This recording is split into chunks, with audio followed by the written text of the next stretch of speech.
The Pixel 9 Pro Fold is my favorite new foldable phone, and it's all about the way it looks and feels. It looks like a normal phone, it feels thin and not bulky, and it's incredibly fun, whether I keep it open or closed. The AI features are powerful, maybe even too powerful, and the huge inner screen is the best canvas for the Pixel Studio image generator or the reimagined photo editing. It falls short of the flat Pixel 9 Pro in many ways, but it makes up the difference when you open up the tablet hidden in your phone. The Google Pixel 9 Pro Fold costs $1,799 and I wouldn't expect the price to drop precipitously the way the price of the original Pixel Fold did. That phone was a disappointment and Google was motivated to sell it cheaper. You can no longer buy the Pixel Fold, which is highly unusual these days. The old phone generally sticks around to be the cheaper model, but the Pixel Fold is gone and good riddance. Google's new foldables feels so much more advanced than its last one that I can't imagine its price will come down quickly. The materials feel very premium. This is the thinnest foldable you can buy in the US at least, and thin doesn't come cheap. Neither does durability, and Google says this phone is much more durable than before. It looks and feels exponentially nicer than the last Pixel Fold. Still, is $1,799 too much? Like I said, if Apple made this phone, there would be no question that people would buy it. I have seen a lot of folks comparing the Google Pixel 9 to Apple's phones, saying it's the most fun and refined Android design to compete with the dynamic island iPhone. The Pixel 9 Pro Fold is one of the nicest looking foldable phones I have seen, with the best combination of hardware and software and no disappointments hidden in crevices. If you bought a Google Pixel 9 for $1,799 and an iPad mini 2021 for $499 and the only thing you would lose is the ability to keep both in your pocket at the same time, the Pixel 9 Pro Fold might be the best foldable phone I have used. It's definitely the best design. I am still not sure it justifies the high price. The Pixel 9 Pro Fold is a weird hodgepodge of premium and basic parts. It has Google's latest Tensor G4 chipset paired with a whopping 16GB of RAM, premium like the Pixel 9 Pro Fold. The outer display, though, is basic as the Pixel 9 and it can't match the brightness or the LTPO versatility of the Pixel 9 Pro's panel.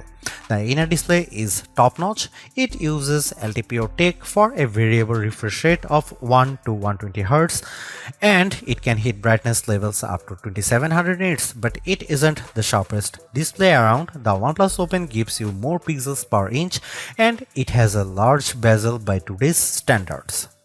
The cameras offer some impressive specs like 5x optical zoom lens that makes a big difference whether you are shooting photos or recording video.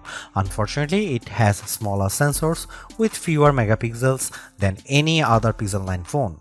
Between the Tensor G4 and all the RAM, the Pixel 9 Pro Fold chugs along nicely. The phone may be underpowered compared to the Galaxy Z Fold 6 or latest iPhone model, but Google relies on its cloud and its specialized processor for so many of its AI tasks that it hardly matters. So, what if the Pro Fold takes a bit longer to make photo edits? It's making magic. In all seriousness, I am worried about the long-term viability of this chipset since Google is promising that the Pixel 9 Pro Fold will get Android OS updates for the next 7 years. One of the cool things about the Pixel 9 lineup is the most affordable model has the same cameras as the Pro model. The Pixel 9 has the same 50MP main camera and 48MP ultra-wide as the Pixel 9 Pro and Pixel 9 Pro XL. Unfortunately, the Pixel 9 Pro Fold wasn't invited to the party. The Pixel 9 Pro Fold gets a much smaller camera sensor than the Pixel 9, while the Pixel 9 uses a sensor that's around 3 by 4 of an inch diagonally. The Pixel 9 Pro Fold uses a half-inch sensor. That's a massive step down. The Galaxy Z Fold 6 gets a sensor that's somewhere in between. This is important because sensor size is the most important factor in smartphone camera quality. Megapixels hardly matter at all. It's the physical dimensions of the sensor that makes all the differences. The Pixel 9 Pro Fold has a tiny mini sensor. Here are some camera samples of Google Pixel 9 Pro Fold.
The Pixel 9 Pro Fold makes folding phones make sense to me. It's more like a normal phone than ever, but it's also not completely like using a normal phone. By opting for a phone that folds, you are still making trade-offs.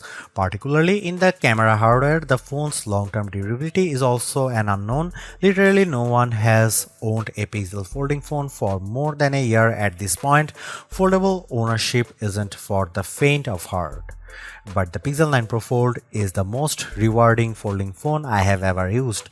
Using the phone while it's closed feels way less cumbersome and much more normal than the previous Pixel Fold or a Galaxy Z Fold. That makes using the big inner screen feel that much more rewarding. I don't feel like I am putting up with a bulky phone the rest of the time to get the experience. This foldable comes with its trade-offs, the downgraded camera hardware, durability concerns, and oh yeah, the $1800 it costs. But I think Google made the right trade-offs here to optimize the inner screen experience. It's an experience that I'll miss when I switch back to the next slab style phone that I test on that foldable fans, and foldable curious will find very rewarding too, because god damn, this is a nice phone.